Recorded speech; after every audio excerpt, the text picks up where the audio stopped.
نحمده ونصلي على رسوله الكريم أما بعد فأعوذ بالله من الشيطان الرجيم بسم الله الرحمن الرحيم وقال ربكم ادعوني أستجب لكم إن الذين يستكبرون عن عبادتي سيدخلون جهنم داخرين وقال الله تبارك وتعالى يا أيها الذين آمنوا اذكروا الله ذكرا كثيرا وسبحوه بكرة وأصيلا وقال النبي صلى الله عليه وسلم إنما الأعمال بالنيات وإنما لامرئ ما نوى فمن كانت هجرته إلى الله ورسوله فهجرته إلى الله ورسوله ومن كانت هجرته إلى دنيا يصيبها أو امرأة ينكحها فهجرته إلى ما هاجر إليه أو كما قال عليه الصلاة والسلام سبحانك لا علم لنا إلا ما علمتنا إنك أنت العليم الحكيم رب اشرح لي صدري ويسر لي أمري واحلل عقدة من لساني يفقه قولي. حضرات، رمضان المبارک کی 26 بابرکت راتوں میں یہاں قرآن کریم جناب نبی کریم صلی اللہ علیہ وسلم کی سنت تراویح میں پڑھا گیا. آپ حضرات نے سنا. اللہ رب العزت اس پڑھنے اور سننے کو قبول فرما لے. مجھ سے پہلے ہمارے حضرت مولانا مفتی عبد الرحمن صاحب دامت برکاتہم نے قرآن کریم کے موضوع پر علمی بیان فرمایا. ہمارے عزیز برخوردار قاری حسبن اللہ صاحب نے بہت ہی پیارے انداز میں تلاوت کی اور دل نہیں چاہتا تھا کہ وہ تلاوت ختم کریں. اللہ رب العزت ان کو بھی اس پڑھنے کا اور ہم سب کو سننے کا بہترین اجر عطا فرما دے. رمضان کا مہینہ ہے، ختم قرآن کا موقع ہے. اس مہینے کے فضائل یقیناً ہمارے عزیز برخوردار حضرت مولانا اسامہ صاحب سے آپ جمعوں کے بیانات میں دروس میں سنتے رہے ہوں.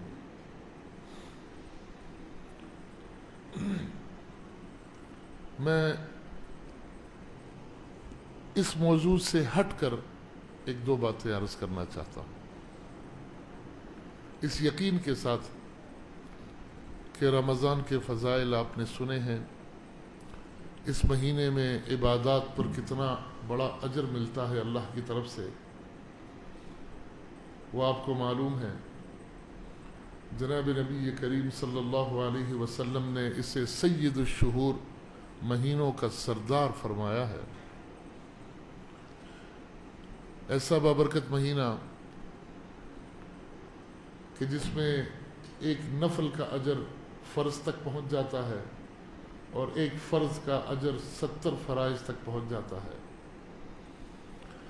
اور اس آخری عشرے میں شب قدر وہ رات ہے اس میں تھوڑی سی عبادت کرنے پر اللہ رب العزت 1000 مہینوں سے زیادہ کی عبادت کا اجر عطا فرماتے. اس سے ہٹ کر ایک دو باتیں عرض کرنی ہیں. اللہ تبارک و تعالیٰ کوئی مقصد کی باتیں کہنے کی توفیق عطا فرما دے. اللہ رب العزت کی 3 بڑی نعمتوں کا ذکر کرنا ہے.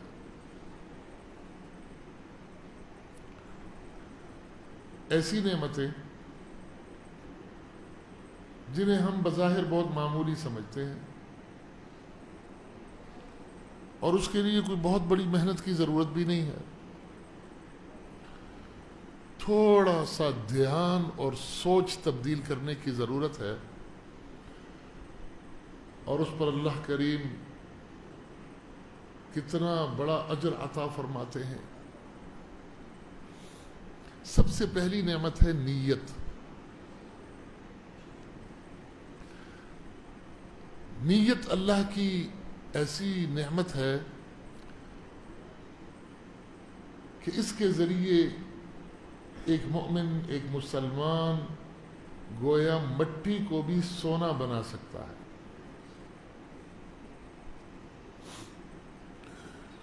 جو حدیث میں نے تلاوت کی صحیح بخاری شریف کی پہلی حدیث ہے، اور راوی ہیں حضرت عمر فاروق رضی اللہ عنہ، کہ جناب نبی کریم صلی اللہ علیہ وسلم نے ارشاد فرمایا، اعمال کا دار و مدار نیتوں پر ہے۔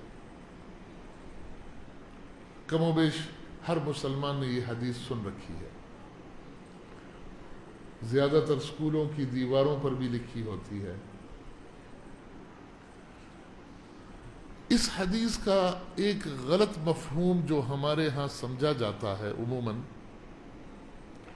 وہ یہ کہ ہم کوئی غلط کام بھی کر لیں، کوئی گناہ کا کام بھی کر لیں، لیکن ہماری نیت درست ہو تو وہ غلط کام کرنے پر بھی وہ باعث اجر و ثواب بن جاتا ہے۔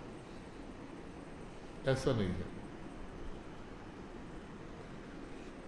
کوئی شخص کسی کو مارے، پیٹے، ظلم کرے،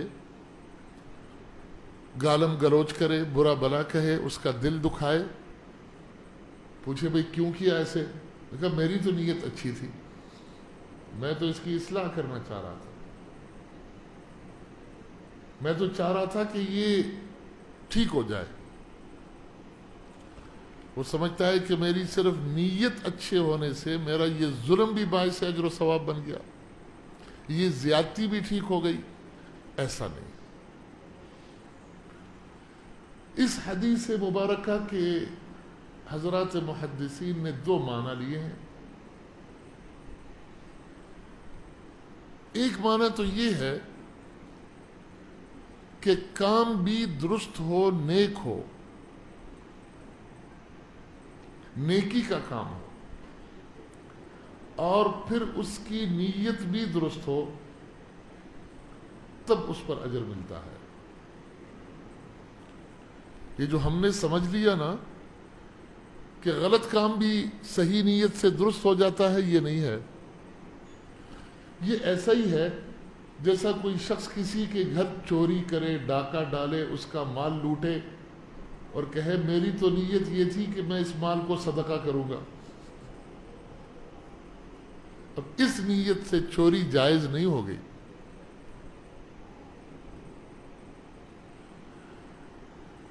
کام بھی نیک ہو، صحیح ہو، درست ہو، اور پھر اس کی نیت بھی صحیح ہو، تب اجر و ثواب ملتا ہے۔ مثلا نماز ہے، عبادت ہے، اور افضل ترین عبادت ہے۔ کام نیکی کا ہے، لیکن اس کو صحیح نیت سے ادا کریں گے تو نماز کا پورا اجر ملے گا۔ اس نیت سے ادا کریں گے کہ اللہ کا حکم ہے اور مجھ پر اللہ کا حق ہے کہ اس نے جو مجھے حکم دیا میں نے ادا کرنا ہے، مجھ پر فرض ہے، میں اللہ کے حکم کی اتباع میں اس کو راضی کرنے کے لیے نماز پڑھ رہا ہوں، جیسا اس نے کہا ہے ویسی نماز پڑھ رہا ہوں، جس وقت اس نے کہا اس وقت میں پڑھ رہا ہوں، تو اس نیت کے ساتھ اس نماز پر بھرپور اجر ملے گا۔ لیکن خدا نہ خواستہ، اللہ نہ کرے، ہماری نیت نماز پڑھنے میں یہ ہو کہ میں لوگوں کو دکھاؤں، لوگ میری نماز کو دیکھ کر مجھے بڑا نیک سمجھیں، بڑا اللہ والا سمجھیں، میری تعریف کریں، میری دکان پر گاہک زیادہ ہو جائیں کہ یہ تو بڑا نیک آدمی ہے، تو اگر نیت لوگوں کو دکھانے کی ہے تو پھر اس نماز پر اجر و ثواب نہیں ہے، بلکہ الٹا گناہ ہوتا ہے۔ یہاں تک کہ حضرات صوفیاء کرام ایسی نماز کو، ایسی عبادت کو جو مخلوق کو دکھانے کے لیے ادا کی جاتی ہے، اسے شرک اصغر کہتے ہیں، چھوٹا شرک۔ کیونکہ نماز اور عبادت یہ کس کے لیے ہوتی ہے؟ اللہ کے لیے۔ اللہ کو دکھانے کی بجائے ہم نے مخلوق کو دکھانے کے لیے عبادت کر لی، تو حضرات صوفیہ فرماتے ہیں یہ شرک اصغر ہو گیا۔ کام بھی نیک ہو، عمل بھی درست ہو، اور اس کی نیت بھی صحیح ہو، تب باعث سے اجر و ثواب۔ ایک معنی یہ ہے۔ دوسرا معنی جو اصل یہاں بیان کرنا مقصود ہے، ہماری زندگی میں بہت سے کام ایسے ہوتے ہیں جو مباح ہیں، جائز ہیں۔ مباح اس عمل کو کہا جاتا ہے جس کے کرنے پر کوئی ثواب نہیں اور نہ کرنے پر کوئی گناہ نہیں۔ مثلا کھانا پینا ہے، روزی کمانا ہے، تجارت کاروبار ہے، ملازمت اور نوکری ہے، مزدوری ہے، یہ مباح کام ہے۔ یہ انسان کی ضروریات ہیں، اللہ نے اس کی فطرت میں یہ چیزیں رکھی ہیں۔ وہ کھائے گا، پیے گا، روزی کمائے گا، اپنے اولاد، عزیز و رشتہ دار، والدین سے محبت کرے گا، فطری طور پر کرے گا۔ یہ اعمال صرف مسلمان کے لیے نہیں ہے، بلکہ ایک کافر بھی یہ کام کرتا ہے۔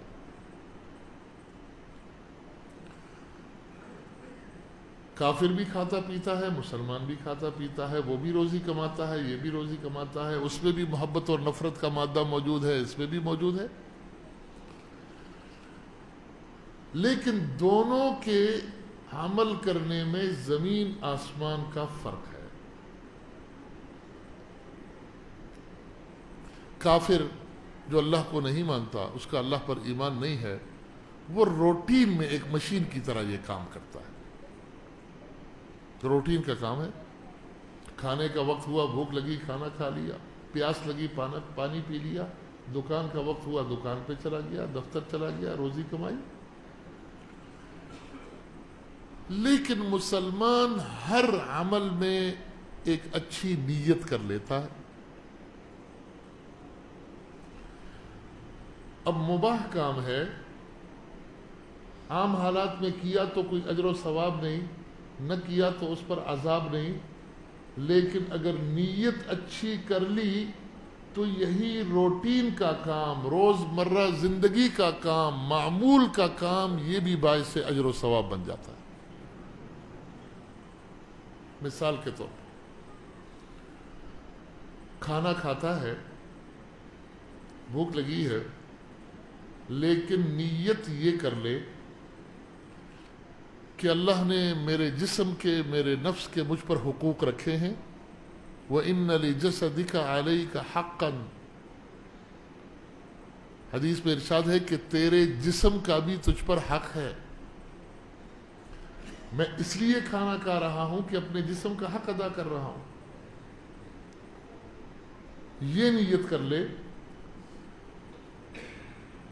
کہ میں کھانا اس لیے کھا رہا ہوں کہ اس سے میرے جسم کو طاقت ملے گی، قوت ملے گی، اور اس طاقت و قوت کے ساتھ اپنے جسم کو اللہ کی عبادت میں استعمال کروں گا۔ وہ کھانا ایک ایک لقمہ بھی باعث اجر و ثواب بن جاتا ہے۔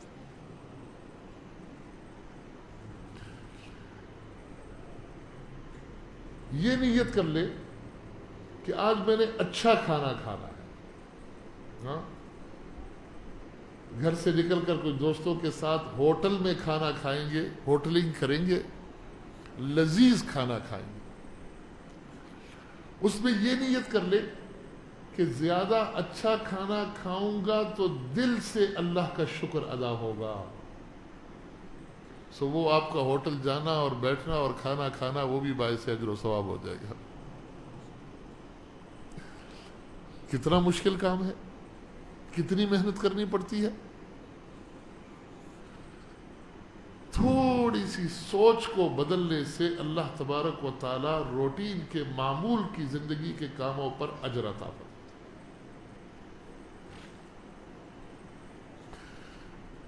کوئی شخص روزی کماتا ہے،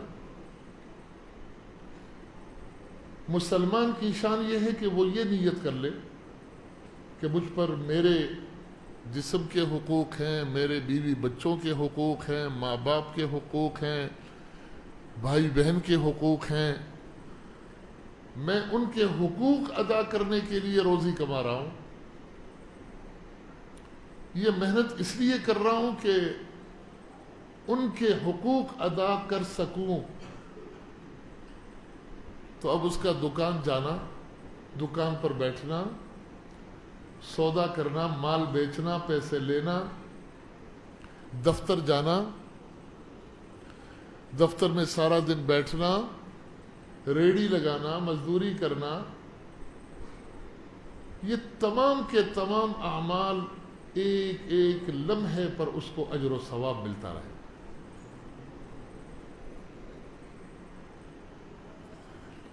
حکیم الامت حضرت مولانا اشرف علی تھانوی رحمۃ اللہ علیہ نے اپنے ملفوظات میں ذکر کیا ہے کہ ایک ریڑھی والا ہے، پھیری والا، وہ کچھ چیز بیچتا ہے، پھل بیچ رہا ہے، سبزی بیچ رہا ہے، کوئی کھلونے بیچ رہا ہے، کوئی اور چھوٹے موٹے کپڑے، بنیانے، یہ چیزیں جو ہماری گلیوں میں ریڑھیوں پر بکتی ہیں وہ بیچ رہا ہے، لیکن اس کی نیت یہ ہے کہ اس سے میں حلال روزی کماؤں گا اور اللہ نے مجھ پر جن بندوں کے حقوق رکھے ہیں وہ حقوق ادا کروں گا، نیت یہ ہے۔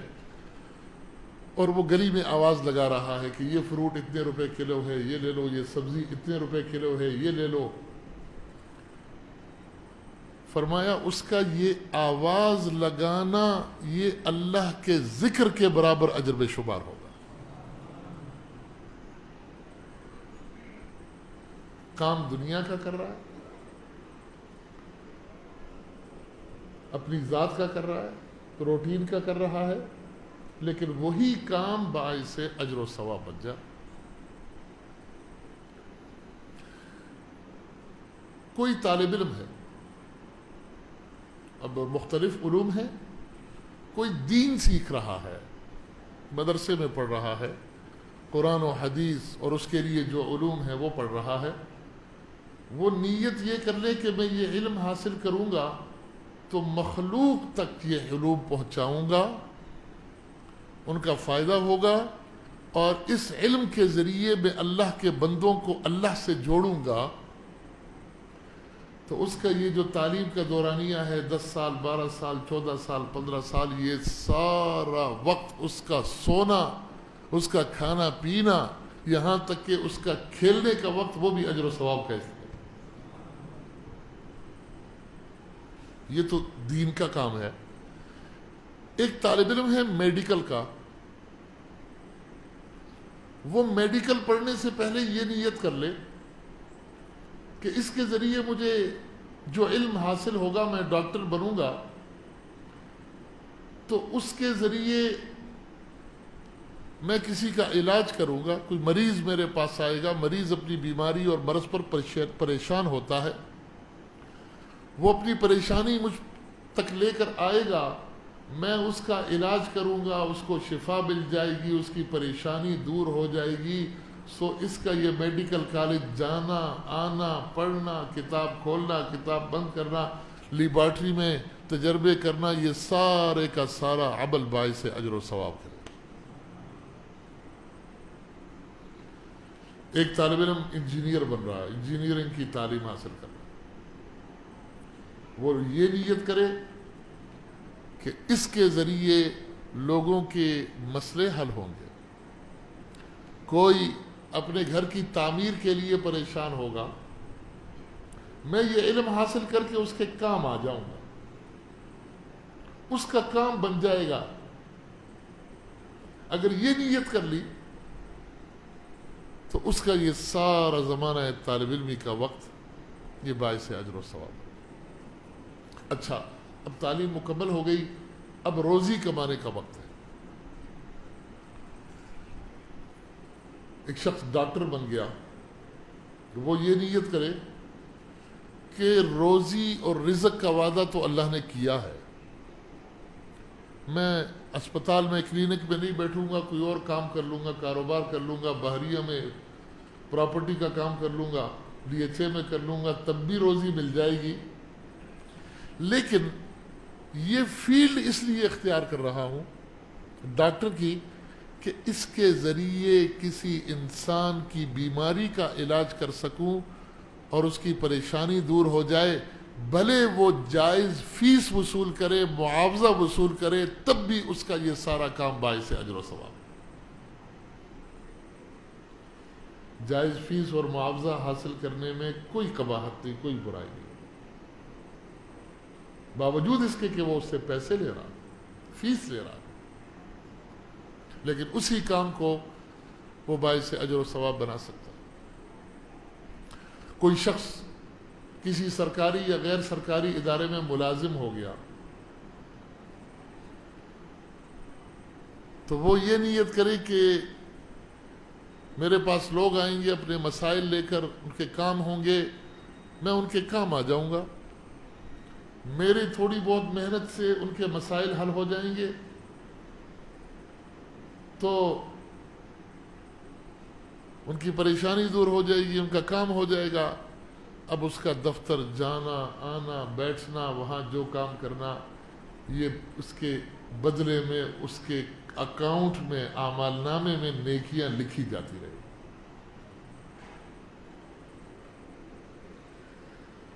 اب نیت کتنا مشکل کام ہے، کتنی محنت کرنی پڑتی ہے. اس کے لیے تھوڑا سا دھیان بدلنا پڑتا ہے اور سوچ کی تبدیلی ہے، بس.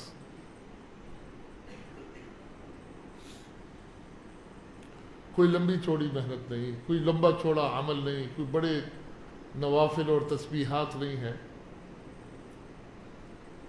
تھوڑی سی توجہ اور سوچ کی تبدیلی اور اس پر اتنا بڑا اجر مل جانا.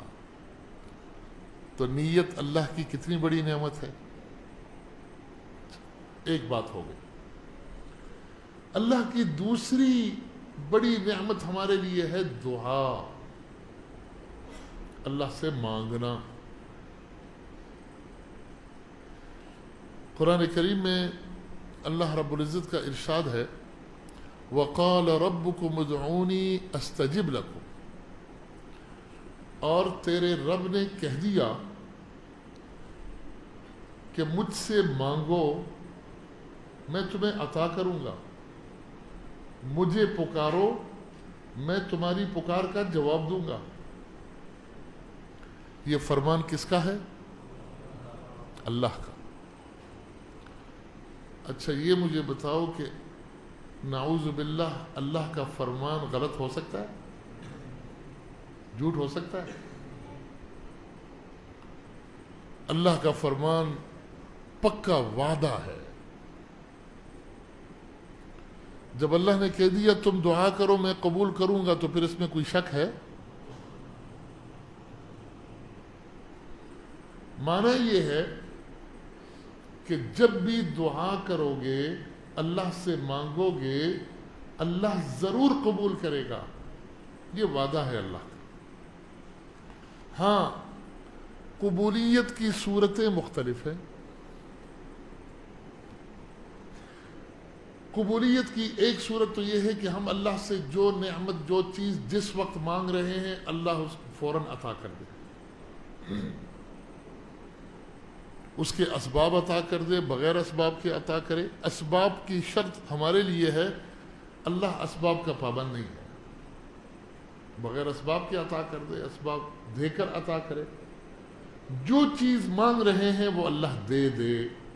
ایک صورت تو یہ ہے قبولیت۔ دوسری صورت قبولیت کی یہ ہے کہ اللہ نے وہ نعمت اس وقت نہیں دی، کچھ عرصے بعد دے دی۔ کیوں؟ اللہ کے علم کے مطابق اس وقت وہ نعمت ہمارے حق میں بہتر نہیں تھی۔ انسان تو فطرت میں بے صبرا ہے نا، تو کہتے ہیں بس یا اللہ دے اور ابھی دے۔ ہم اپنی اتنی سی عقل سے سوچتے ہیں، ہماری عقل بہت محدود ہے اور اللہ کا علم لامحدود ہے۔ مستقبل کے اگلے لمحے کا علم، یہ سائنس اتنی ترقی کر گئی ہے، 1 منٹ بعد کا علم نہیں رکھ سکتی، 1 منٹ بعد کیا ہوگا۔ اور اللہ کا علم قیامت تک اور اس کے بعد ابد الآباد تک جو کچھ ہونا ہے وہ اللہ کو پتہ ہے۔ تو اللہ کے علم کے مطابق وہ نعمت اس وقت تمہارے لیے بہتر نہیں تھی، کچھ وقت بعد دے دی۔ قبولیت کی دوسری صورت یہ ہے۔ دعا کی قبولیت کی تیسری صورت، جو نعمت مانگی جا رہی ہے وہ اللہ نہیں دیتا، اس سے بہتر عطا کر دیتا ہے دنیا میں۔ ہمارے علم کے مطابق ہمارے لیے بہتر ہوگی، لیکن اللہ کے علم کے مطابق ہمارے لیے بہتر نہیں ہوگی، اس میں خیر نہیں ہوگی۔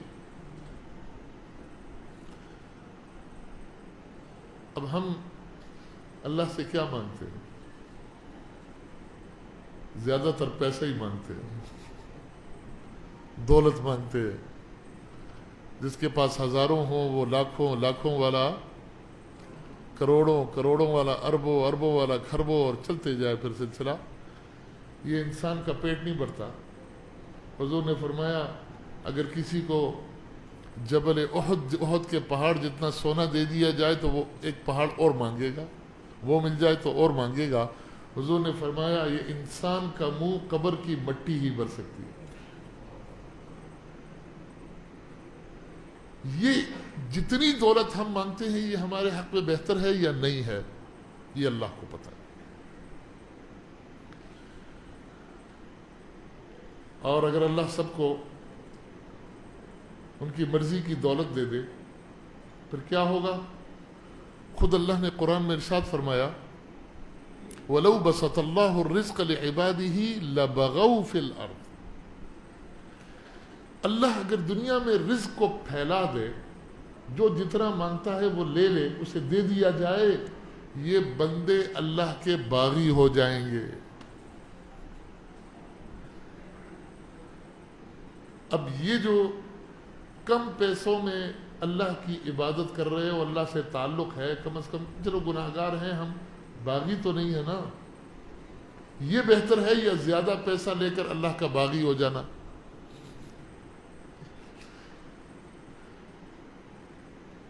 تو اللہ وہ نعمت نہیں دیتا جو ہم مانگ رہے ہوتے ہیں، لیکن یہ تو پکی بات ہے نا کہ دعا نے تو قبول ہونا ہے، وعدہ ہے، تو اللہ اس کے بدلے میں کوئی اچھی چیز عطا کرتا جو ہمارے حق پہ بہتر ہو۔ ہمارے ہاں عموماً ہوتا ہے کچھ لوگوں کو اللہ اولاد نہیں دیتا۔ اب اولاد کی خواہش اللہ نے ہر انسان کی فطرت میں رکھی ہے، وہ مانگتا ہے، کوشش کرتا ہے، دعائیں کرتا ہے، نیک لوگوں سے دعا کرواتا ہے۔ مولانا اسامہ صاحب کے پاس بھی جمعے میں پرچی بھیجتا ہے کہ میرے لیے اولاد کی دعا کریں، اپنا اور بیوی کا علاج بھی کرواتا پھرتا ہے، اور کسی کی بیٹیاں ہوں تو پھر نرینہ اولاد کی دعا کرواتا ہے۔ یہ بھی اللہ نے انسان کی فطرت میں رکھا۔ اب اللہ کو پتا ہے کہ اولاد کا ہونا اس کے لیے دنیا میں خیر کا باعث ہے یا نہیں۔ مثال کے طور پر جناب نبی کریم صلی اللہ علیہ وسلم کی بیٹیاں تھیں، اللہ نے نرینہ اولاد دی اور بچپن میں ہی واپس لے لی۔ کیا بتقاضۂ بشریت رسول اللہ صلی اللہ علیہ وسلم کی نرینہ اولاد کی خواہش نہیں ہوگی؟ اور انہوں نے اللہ سے مانگا نہیں ہوگا؟ اور جب نرینہ اولاد مل کر چھن گئی تو کیا ان کو دکھ نہیں ہوا ہوگا؟ اب اللہ کی کیا حکمتیں ہیں اللہ جانے، لیکن علماء نے ایک چھوٹی سی بات لکھی ہے اپنی سوچ کے مطابق کہ اللہ رب العزت نے جناب نبی کریم صلی اللہ علیہ وسلم کی نسبی اولاد، ان کی صاحبزادی خاتون جنت اور جنت کی خواتین کی سردار حضرت سیدہ فاطمۃ الزہرا رضی اللہ عنہا اور حضرت علی المرتضی رضی اللہ عنہ کے ذریعے چلائی ہے دنیا میں. وہ جو سچے سید ہیں، سچے سید،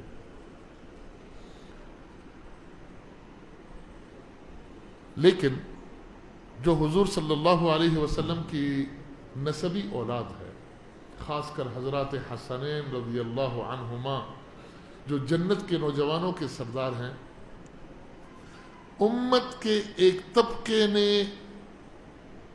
کیا ان مقدس ہستیوں کو ان کے مرتبے سے اعلیٰ مقام نہیں دے دیا؟ انبیاء سے بھی درجہ بلند کر دیا، امامت کا درجہ دے دیا، اور شریعت میں ترمیم کا بھی اختیار دے دیا. حالانکہ شریعت میں ترمیم اور تبدل اور امینڈمنٹ کا اختیار نبی کے پاس بھی نہیں ہے، حضور صلی اللہ علیہ وسلم کے پاس بھی نہیں ہے. لیکن کچھ لوگ افراط و تفریط میں پڑ گئے نا، تو اگر حضور صلی اللہ علیہ وسلم کی نرینہ اولاد ہوتی تو ہم کیا سلوک کر جاتے، نہ معلوم خدا تک پہنچا دیتے. اللہ کی حکمت ہے، اس کو پتہ. حضرت یحییٰ علیہ السلام وہ نبی ہیں جن کی کوئی اولاد نہیں، انہوں نے اللہ سے مانگا نہیں ہوگا، لیکن اللہ کے علم کے مطابق ان کے لیے بہتر نہیں ہوگی. قرآن کریم کے ایک واقعے سے مثال سمجھ لیں.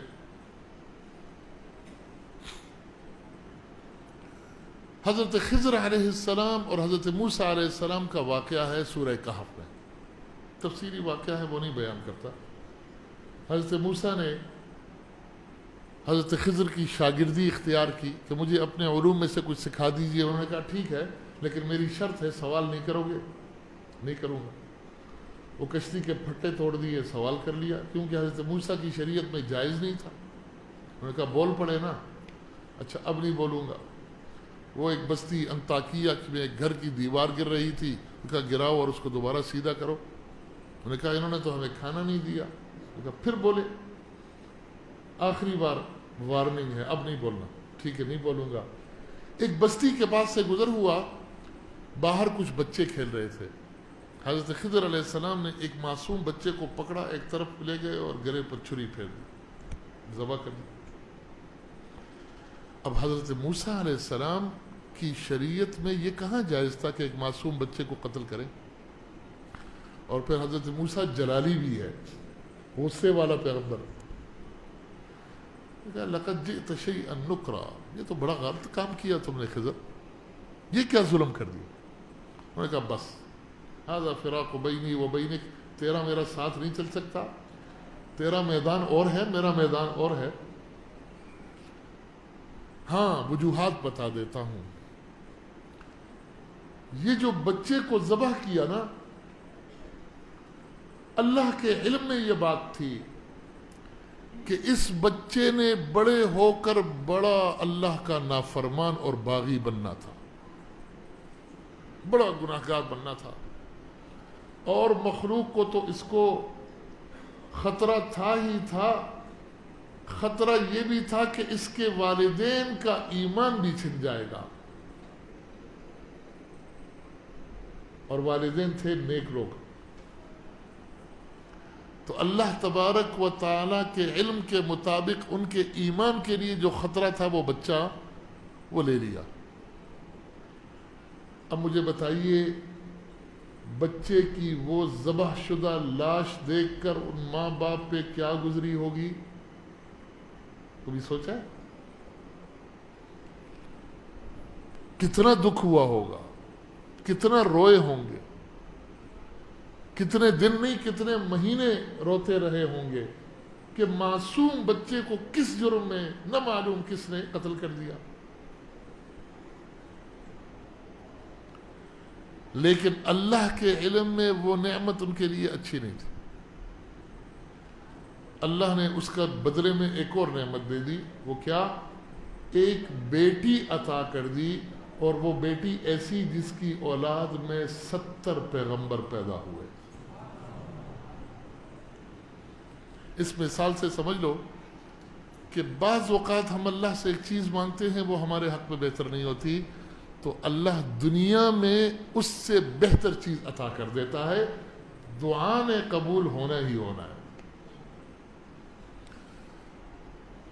دعا کی قبولیت کی ایک اور صورت بھی ہے.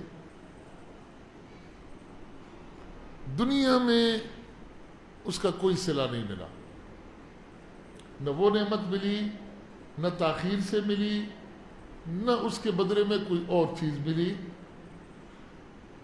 تو پھر کیا ہوگا؟ اس دعا کا اجر اور اس کے بدلے میں نعمتیں آخرت میں ملیں گی.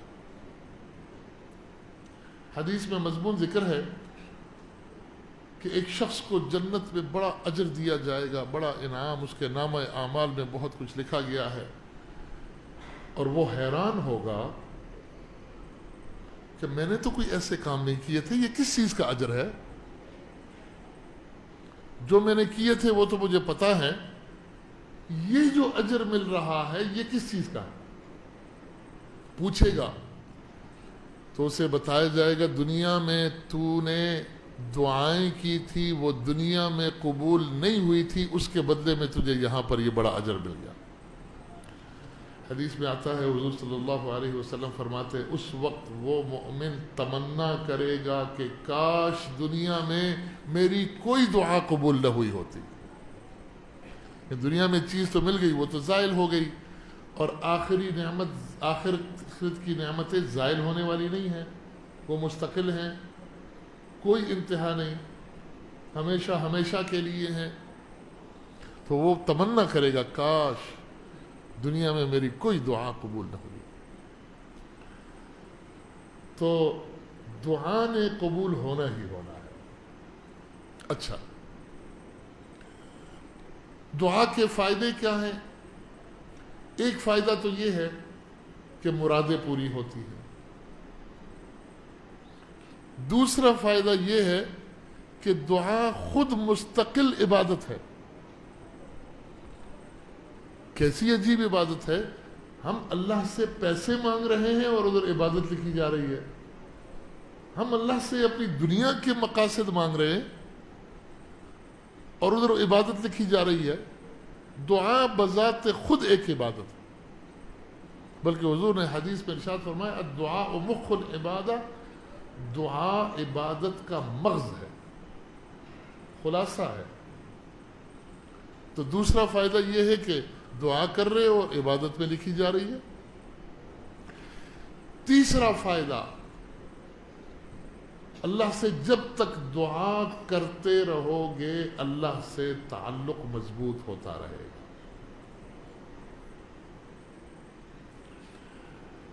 اچھا، دعا کا مسنون طریقہ تو یہ ہے کہ باوضو ہو، اللہ کے دربار میں بیٹھو دو زانو ہو کر، اور ہاتھ اٹھاؤ، اللہ کی حمد و ثنا بیان کرو، پھر حضور صلی اللہ علیہ وسلم پر درود و سلام بھیجو، پھر دعا کرو، اللہ سے مانگو، پھر درود و سلام کرو. مسنون طریقہ تو یہ ہے. لیکن اللہ نے اس عمل کو اتنا آسان کر دیا کہ ہر حال میں ہر وقت دعا کر سکتے ہو. زبان سے کر سکتے ہو، دل میں کر سکتے ہو، اللہ سنتا ہے. اللہ تو ہماری شہرک سے بھی زیادہ قریب ہے نا، ہمارے شہرک سے بھی زیادہ قریب. تو دل میں کوئی دعا ہو رہی ہے تو وہ بھی اللہ سن رہا ہے، اور قبولیت میں شک نہیں ہے، یہ وعدہ ہے اس کا. اب ہر حال میں دعا کر سکتے ہو، یہاں تک کہ بے وضو ہو تب بھی کر سکتے ہو، بلکہ جنابت اور ناپاکی کی حالت میں ہو تب بھی دعا کر سکتے ہو، پابندی نہیں۔ عورت اپنے مخصوص ناپاکی کے ایام میں ہے تب بھی دعا کر سکتی ہے، کوئی پابندی نہیں۔ دو حالتیں ایسی ہیں، ایک یہ ہے کہ جب انسان بالکل برہنہ ہوتا ہے، بے لباس ہوتا ہے، یا پھر استنجا خانے میں ہے، غسل خانے میں ہے۔ ان دو مقامات پر، دو کیفیتوں میں زبان سے دعا کرنے کی ممانعت ہے، دل میں وہاں بھی کر سکتا ہے، دل میں کر سکتا ہے اللہ سے تعلق۔ اب کیسے؟ مسجد میں بیٹھے ہیں، نکل رہے ہیں، دعا کرو، گھر جا رہے ہیں، یا اللہ گھر میں خیریت ہو، یا اللہ اہل و عیال، بیوی بچے سب خیریت سے ہوں، کوئی بیماری کی خبر نہ ہو، کوئی ایسی خبر نہ ہو جو تکلیف دہ ہو، اللہ حادثوں سے محفوظ فرما دے، عزیز و اقارب میں کوئی ایسی خبر نہ ہو، کوئی کاروبار کے لیے بری خبر نہ ہو۔ اب یہ اللہ سے مانگتے ہوئے جا رہے ہیں، دکان پہ جا رہے ہیں، دل میں مانگتے ہوئے جاؤ، یا اللہ رزق کمانے جا رہا ہوں، حلال روزی دے دے، گاہک کو بھیج دے، رزق حلال وسعت کے ساتھ دے دے، دن خیریت سے گزرے۔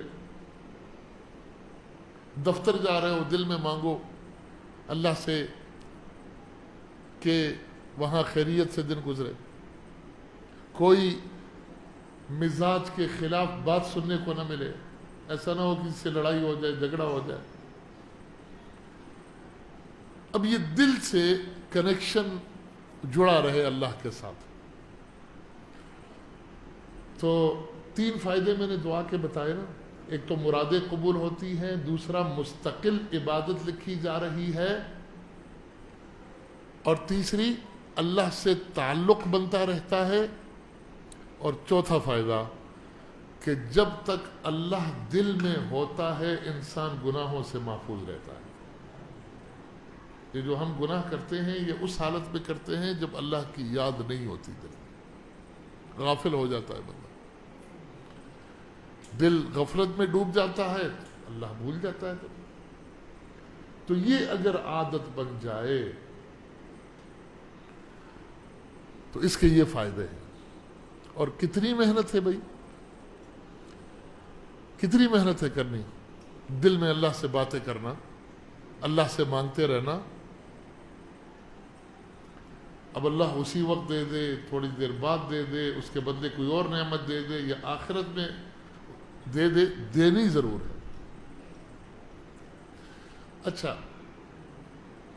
بعض اوقات ہم جب مصیبت، پریشانی اور ضرورت میں ہوتے ہیں تب تو اللہ یاد آتا ہے، دعائیں ہوتی ہیں، اور جب خیر خیریت سے ہوں، خوشی کے لمحات ہوں، پھر اللہ کو بھول جاتے ہیں، پھر نہیں مانگتے۔ ایسا ہوتا ہے نا، انسان نسیان سے ہے، نسیان بھول کو کہتے ہیں، انسان بھول جاتا ہے اپنے رب کو۔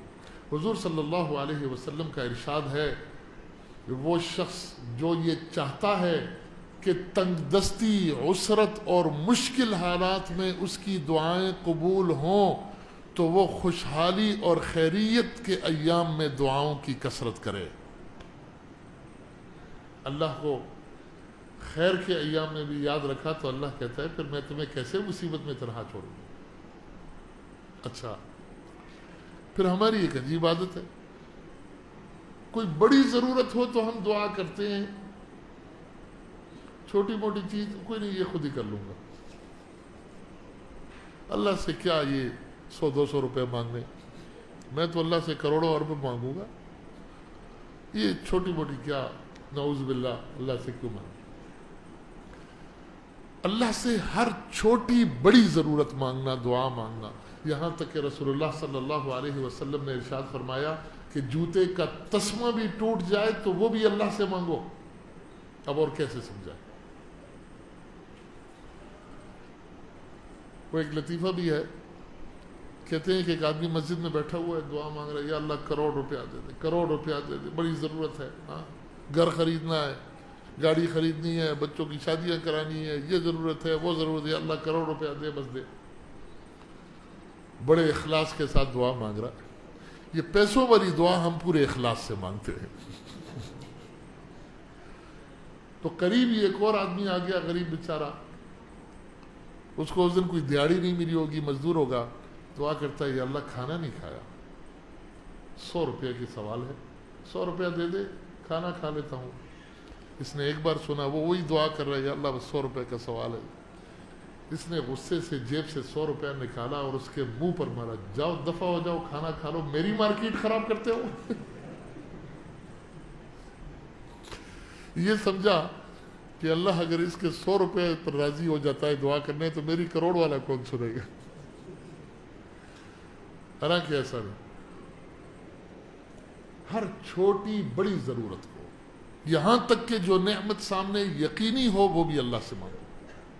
علماء نے لکھا ہے کھانا سامنے پڑا ہوا ہے، دسترخوان لگ چکا ہے، کوئی رکاوٹ نہیں ہے کھانے میں، پھر بھی اللہ سے مانگو یا اللہ اس کھانے کو مجھے کھانے کی توفیق عطا کر دے اور اس پہ میرے لیے خیر، قوت اور برکت کا باعث بنا دے۔ لقمہ ہاتھ میں اٹھایا ہے، اس لیے بھی دعا کرو یا اللہ اس کو میرے منہ تک پہنچا، میرے معدے تک خیر سے پہنچا دے۔ نہ معلوم اس لقمے کے منہ تک پہلے جانے سے پہلے ہی کام ختم ہو جائے۔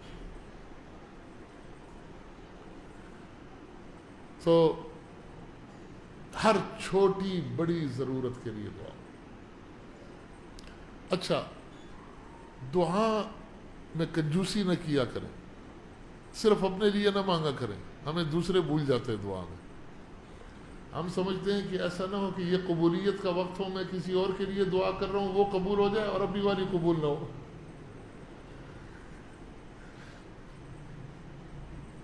تو دوسروں کے لیے دعا کیا کریں،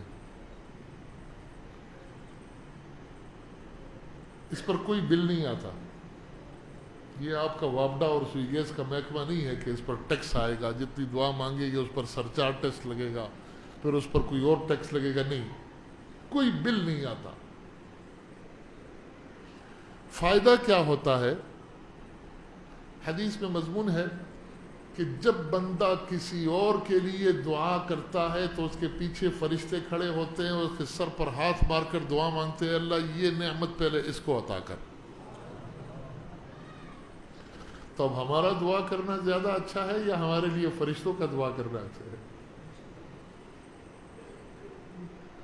تو دوسروں کے لیے دعا کریں، اور ایسے دعا کریں کہ دوسروں کو پتہ بھی نہ ہو۔ کسی کو مصیبت میں دیکھا، اس کے لیے دعا کر دی خلوص سے، یا اللہ اس کو اس مصیبت سے نجات دے دے۔ کوئی پریشانی میں ہے، اس کے لیے دعا کر دی۔ کوئی فوت ہو گیا، جانتے ہو نہیں جانتے، اس کے لیے مغفرت کی دعا کر دو۔ سورہ اخلاص 3 مرتبہ سورہ فاتحہ کے بعد پڑھ لو، ایک قرآن کا ثواب مل جائے گا، اس کو پتہ بھی نہیں۔ احسان جتلانے کے لیے مت کرو، کسی پر احسان نہ جتلاؤ، میں تمہارے لیے دعائیں کر رہا ہوں۔ ہاں، ایک صورت میں جائز ہے دوسرے کو بتانا، کہ جب نیت یہ ہو کہ میں اسے کہوں گا کہ میں تمہارے لیے دعا کرتا ہوں تو اس کا دل خوش ہو جائے گا، وہ مطمئن ہو جائے گا، اس حالت میں دوسرے کو بتانا جائز ہے، مسلمان کا دل خوش کر دے۔ تو دوسروں کے لیے بھی دعائیں کیا کرو، فرشتے تمہارے لیے کریں، یہاں تک کہ کافروں کے لیے بھی دعا کیا کرو، اے اللہ ان کو ہدایت دے دے، جہنم سے بچا دے۔ کیا مشکل ہے اس میں، کتنا لمبا چوڑا محنت والا کام ہے۔ یہ جو دعا ہے، رب اغفر لی ولوالدی وللمؤمنین والمؤمنات، اے اللہ مجھے بھی بخش دے، میرے والدین کو بخش دے، اور تمام ایمان والے مرد اور عورتوں کو بخش دے۔ علماء نے فرمایا کہ جتنے بھی ایمان والوں کے لیے دعا کی، ان کی تعداد کتنی ہے؟ ہر ایمان والے کے بدلے میں ایک ایک نیکی اس کو مل گئی۔ 1 سیکنڈ کے شاید 20ویں حصے، 10ویں آدھے سیکنڈ سے کم کی دعا ہے۔ ہمیں نماز میں سکھائی جاتی ہے کہ نماز میں پڑھا کریں۔